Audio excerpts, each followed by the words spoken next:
we already discussed about cell injury and its causes. Now I will explain about pathogenesis and what are the morphological changes that occurs in cell injury. The first thing, in cell injury there are two types, reversible and irreversible. In reversible there are two conditions. The first one is cellular swelling and fatty change. Cellular swelling is nothing but edema. In irreversible there are three conditions. The first one is autolysis, second one is necrosis, and the last one apoptosis. What is autolysis? Which is nothing but a self-destruction of its own tissues. Means destruction of the cells or tissues by their own enzymes. By example, by lysosomal enzymes. Autolysis means nothing but the self-destruction of cells by their own enzymes. How does it differ from necrosis? Necrosis generally necrosis means is also a cell death. But what is the difference between autolysis and necrosis? Simply, autolysis means death of the cells only after the death of the body. But necrosis means it is a condition where the cells will be in, where the tissues will be in living condition but only the cells are in death condition. Okay, next one. When does an autolysis occurs? Autolysis can occur after the death of the cells and due to the presence of ulcer, presence of fibrosis, and a place where cut surfaces can be seen. And autolysis can also occur in ischemic changes. Ischemic changes means where in a body where the supply of blood is reduced, means blood flow is reduced. There also a chance of occurring autolysis. Okay, next one. Yeah, we already seen this. Necrosis and autolysis means autolysis is a death of cells and tissues after the death of the animal or human. Means autolysis generally occurs after the death of the body. But necrosis is simply the body is in living condition but only the cells are in death. Okay. Comparison between autolysis and necrosis. We will see about autolysis. In autolysis there is no sharp line of demarcation. Demarcation means simply limit, for fixing any limits. There is no limit for in autolysis, and there is no circulatory changes, there is no inflammatory changes. Why there is no inflammatory, no circulatory changes or no demarcation? Because autolysis occurs only after the death of the body. After death of the body there is no changes, but there is a growth of saprophytic bacteria and bacillary rods. Saprophytic means extracellular digestion involved in decaying of organic matter. Why the decaying of organic matter happens? Because only after the death of the body only the decaying means destroying. Decaying of the organic matter happens only after the death of the body. So saprophytic changes occurs in autolysis because extracellular digestion only happens in the autolysis process. In necrosis there is a fixed limit and circulatory changes are present, inflammatory changes are present, but a saprophytic growth is not seen because still the body is in living condition, only cells are in death condition. Okay, this is completely about the autolysis. Next we will see about necrosis. Okay, now we will see about necrosis. We already heard about the term necrosis. Means in necrosis only the cell will be die but not the tissue. Why the cell is dying? Because due to degradative action of an enzymes, means destruction. Due to a few destruction actions of enzymes, the injured cell leads to death. Means due to enzymatic action, the injured cell is dying but not the tissue. Okay, is it clear?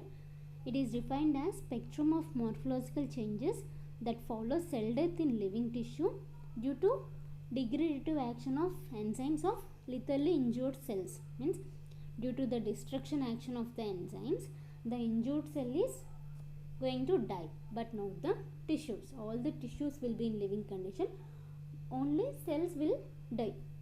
Okay, in necrosis, what are the morphological changes we are seeing? For the first one, cytoplasm. If you see cytoplasm, it shows eosinophilic in nature when we stained with an indicators known as hematoxylin and eosin. If we are staining the cytoplasm with these two indicators, it will turn into reddish orange color. Means it shows eosinophilic in nature. Eosinophils means nothing but a WBC structure, which are specialized cells of immune system, and it also shows a glassy appearance due to depletion of glycogen stores. Due to the storage of glycogen, it shows a white and shiny appearance, nothing but a glassy appearance. In cytoplasm, there also occurs there will be some dead organelles. Means generally cytoplasm contains organelles. Due to necrosis, the organelles will die. So the dead organelles in cytoplasm converts to phospholipids, and then it converted into fatty acids. After it converts into fatty acids, it binds with the calcium, and under saponification it forms calcium soaps. Saponification is a process nothing but conversion of fat into soap, and it forms a calcium soaps. Calcium soaps are nothing but a fat supplements. Okay, now what are the changes we are seeing in cytoplasm? Cytoplasm means the first change, it shows a eosinophilic in nature, and the second one, it shows a glass appearance, and the third one, it forms into calcium soaps by the organelles in the cytoplasm converted to phospholipids and then to fatty acids, and binds with the calcium and forms calcium soaps by saponification process. Okay, next one we will see about moth-eaten structures. We already seen that in cytoplasm there will be an organelles. These organelles, when digested by few enzymes, the cytoplasm becomes vacuolated. Vacuolated means shrinked. One or two, it becomes more vacuoles, means small particles, and appears as moth-eaten. Moth-eaten means it is like bony shaped with small multiple lesions or holes. It appears as lesions or holes. Okay, the next change what we are seeing in necrosis means nucleus. After necrosis, the nucleus gets shrinked and condensed and becomes pycnotic mass. Pycnotic means nothing but the volume is reduced. The entire volume of nucleus is reduced. We'll call that as pycnosis. Okay. After pycnosis, on fragmentation, it leads to karyohexis. Fragmentation is breakdown. In what is happening in pycnosis? The volume of the nucleus is reduced. After reducing the volume of nucleus, that small volume is, after fragmentation, it breaks down into few less small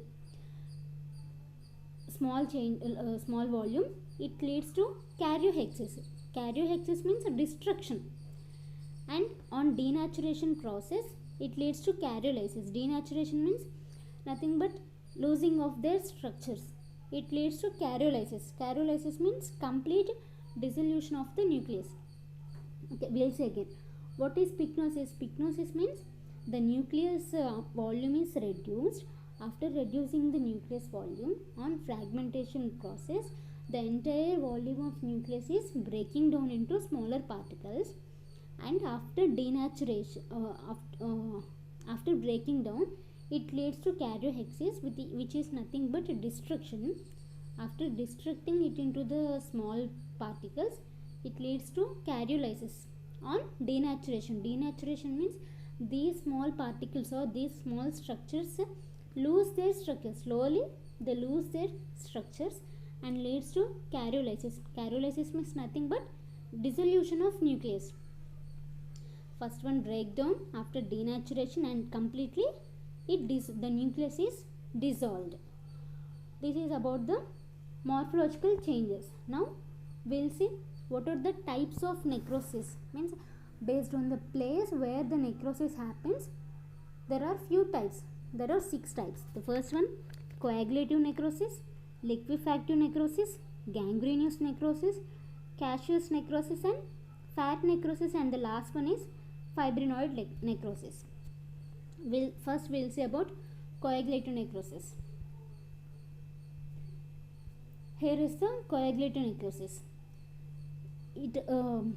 Coagulative necrosis is nothing but tissues which suffers from hypoxic injury in all the organs except the brain.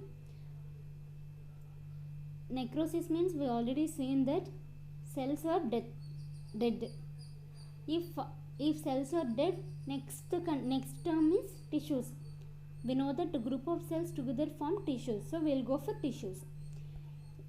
The tissues which are suffering from hypoxic injury. Hypoxic means absence of oxygen, means enough supply of oxygen is not there.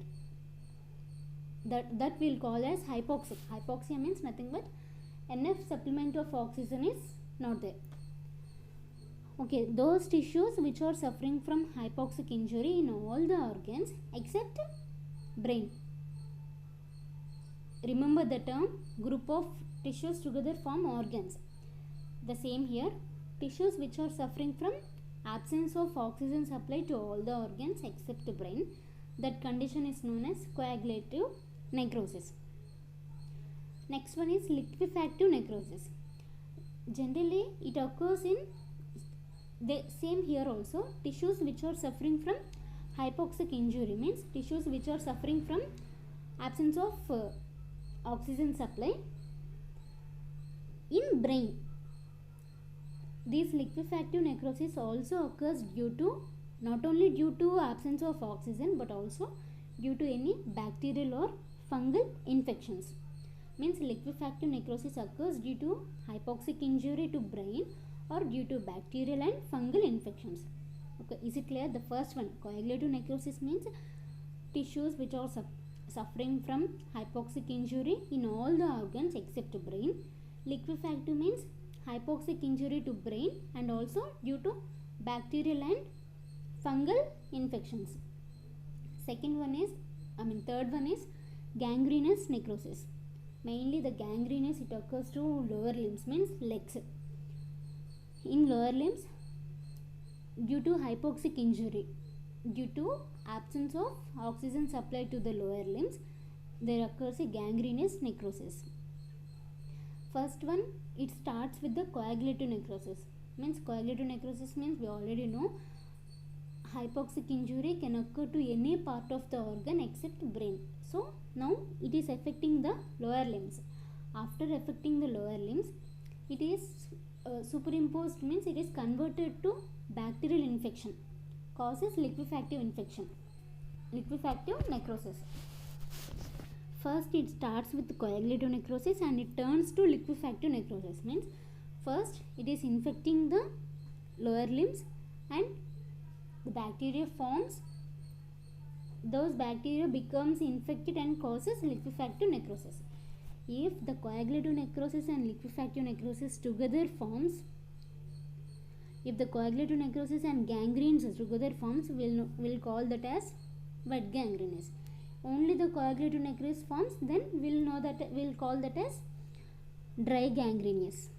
The fourth one is caseous necrosis, which is cheese-like necrosis. It is of white glassy appearance. Only it occurs in tuberculosis infections. Those who are having tuberculosis, for only them it causes caseous necrosis. The fifth one is nothing but fat necrosis. It formed by acute pancreatitis, example lipase in pancreas and peritoneum.